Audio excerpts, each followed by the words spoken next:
Peace and understanding. It is yours truly, Professor Terrell Wayne Johnson. I appreciate all of you that view the content and take time from your busy schedules to take heed or pay attention to what I say. Hit that subscribe button, hit the like button if you're interested in the commentary or my narrative. And today I wanted to just take a little time out to reflect on the ancestors and what their situation must have been like as we move into the realm of Juneteenth. This is a big deal in our circles, and I want to take time for us to contemplate and dwell on this, if you will. For years, we have been subdued with celebrating holidays that have been or are unrelated to us in any shape, form, or fashion. Anytime that anyone who is of African descent takes upon himself to describe or create for their group, showing that they have ingenuity and ability to do or bring into existence a new paradigm, a paradigm switch, to create something for ourselves, about ourselves, that is not Eurocentric in nature. So this is a good thing. Whether it's Juneteenth or be it Kwanzaa, I want to commend everyone that has been vigilant, that has been resilient in their efforts to maintain and practice something of African descent as it relates to us without the intervention of the white man, without his stamp of approval. Now, if I will, Juneteenth. We all know what Juneteenth is. We have, some may have not heard, just as those enslaved individuals did not know what transpired. But as the story goes, and I won't call it a story, I'll call it a tale. As the tale goes, we know that the Emancipation Proclamation was issued by Abraham Lincoln, which did not have the legislative bite to curtail the behavior of the Confederates, of the rebels, because they said, this does not apply to us. You don't have the legal ability to free us. So, you have everyone calling Abraham Lincoln the great emancipator, the great liberator, if you will. But the Civil War, you can take it to the bank. I don't care who tells you, and I am willing to challenge anyone in academia. The Civil War was not, and I repeat, not a moral matter that pertained to those who were enslaved. It wasn't a moral battle over the wrongs or rights of slavery. That's not what it was about. It was about economics, politics, and capitalism. An agrarian society which thrives off free, cheap labor. If I own the land and the laborers, then I make 1,000% profit. The North that had entered into the Industrial Revolution age, that were wage-paying entities, that prompted those of the North to say, well, hell, we could never compete with a slave economy. The United States will never be evenly yoked. So they decided to go to war about it, and the South tried to make it all about states' rights. It's a big issue. States' rights. The rights of states to decide whether or not a thing is legal by the constituents well, let me take that back, by the residents of the said state. So the whole Juneteenth model, the Civil War 1861 to 1865, the Civil War ends. We now have the assassination of President Abraham Lincoln, and as well, we have President Johnson taking his place, Andrew Johnson. Andrew Johnson is one of the presidents that was impeached. He was actually a Southern sympathizer and brought about the end of the Reconstruction era when the United States was supposedly reconstructing themselves and forcing states to amend their constitution. However, here we have Texas. Many of us don't know that Texas was actually their own republic, the Republic of Texas. Texas has a long history of battles with wars with Spain and, that whole deal. And Sam Houston was actually the leader of this area, Sam Houston, where Houston is named after. But as the story goes on to tell that the enslaved individuals, the word had not reached them until a year after fighting had concluded and other states had been in the Reconstruction zone. A lot of things popped up around this time.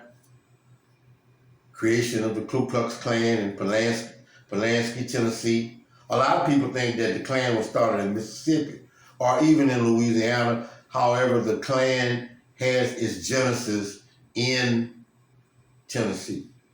But those who were enslaved, and I'm digressing, those who were enslaved found out that they were now free. The war and the fighting had come to a conclusion, and you're free. But what did this freedom mean? Let's look at both sides of the coin. First, I want to point out individuals that lived their entire lives on plantations, never leaving the grounds of the plantation, not knowing anything about the wilderness in which they lived in, are now being thrust into the realm of freedom. I'm sure these people said, and I reflect on my great-great-grandmother, Sally Alexander, and her husband, Henry. She was born in 1878. He was born in 1874. A few years after the Civil War. They were sharecroppers. An abundance of children. So tell me where individuals would go, and the sharecropping model is shortly thereafter the plantation model, and just for educational purposes, the antebellum period is pre-Civil War. So you have the antebellum period, of course, the tumultuous time frame when Civil War was occurring and slavery was at its all-time high, and then the Reconstruction era, which brought about sharecropping. But sharecropping came about because there was nowhere to go. How would individuals that lived their whole lives being forcibly kept illiterate, being forcibly kept superstitious, naive, green, thinking that the aberrant behavior of the European was normal?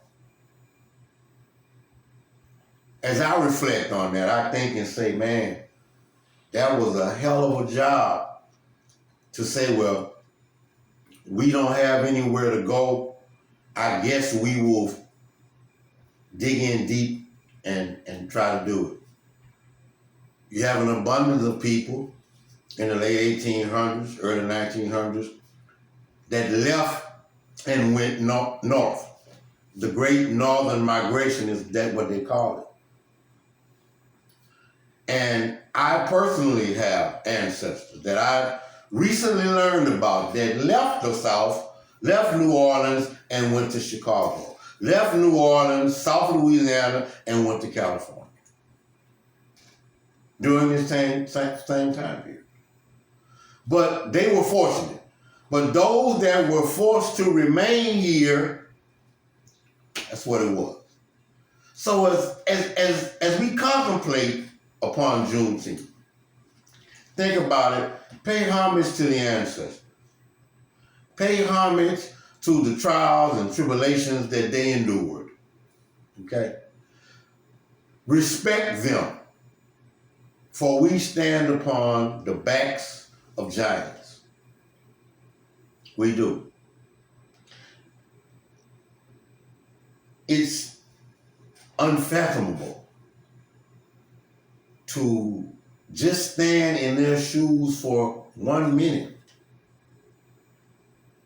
10 seconds rather, all the trials and tribulations that they went through. So I applaud all of us who celebrate and acknowledge Black History Month, Kwanzaa, Juneteenth, because we are creative. We are innovative. We do have the ability to think and create for ourselves, and don't ever let anyone minimalize what you think. Don't ever let anyone downplay. Just because contrary to popular belief, if as we say, the dominant culture does not co-sign on it, that does not necessarily mean that it's not relevant. Other cultures do it. Jewish still acknowledge their bar mitzvahs, even though that is a religious ceremony. In Hanukkah, there's St. Patrick's Day, which is a big Irish thing. Black folk, the first one run out there talking about kiss me, I'm with a green pin on. Valentine's Day, Easter, 4th of July, which is the point I was trying to get to. This is not your Independence Day. I repeat, this is not your Independence Day. This is the day that your former slave master celebrates his independence from the crown of England. Yes, that's what that is. So be proud and celebrate Juneteenth. But remember, our history and legacy is so far greater than slavery. Our history, we are the fathers and mothers of music, mathematics, medicine, and morality. Your history is so much greater than slavery and Harriet Tubman. Your history is so much greater than Selma and Frederick Douglass, not minimalizing or taking away anything these people did. But your history is greater than that. And don't let anyone define your reality. Anyone. Juneteenth is a great day and a great opportunity for us to reflect and look at those things that our ancestors and the challenges that they faced. To the Black man and woman here in America, to those who classify themselves as white here in America, racism is still alive. It's still prevalent. And a real conversation needs to be had. Steps have been made. Steps are being taken.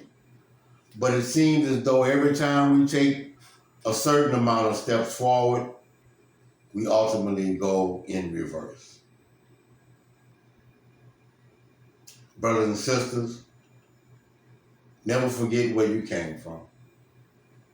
Never forget the strives, that we have made and that we must continue to make to push forward for future generations, and we must be charged with leaving something to create generational wealth and prosperity. In closing, I will say always investigate the information you receive. If it is indeed the truth, it should stand the test of investigation. To all the fathers out there, I'm going to wish a happy Father's Day.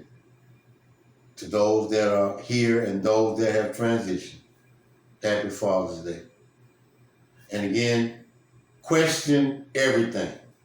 Always investigate the information you receive. If it is indeed the truth, it should stand the test of investigation. Even if you have to question me, ask why. Peace.